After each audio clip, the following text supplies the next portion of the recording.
How to log in to Toptal on web. First of all, open your web browser and go to toptal.com.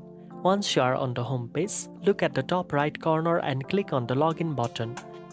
This will take you to the Toptal login page where you can access your account. Next, enter the email address and password that you used when signing up for your Toptal account. Make sure the information is correct to avoid login errors. If you signed up using your LinkedIn account, click on the Sign in with LinkedIn button instead to log in instantly. You can also use your Google account for a quick login.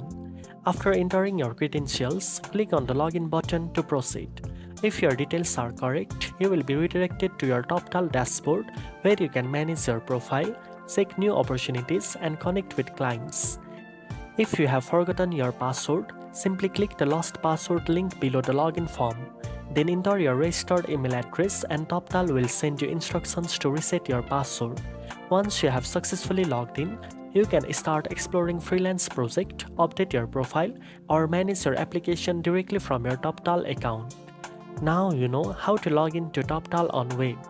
If you found this video helpful, don't forget to like, share, and subscribe for more freelancing tips. Thanks for watching, and I'll see you in the next one.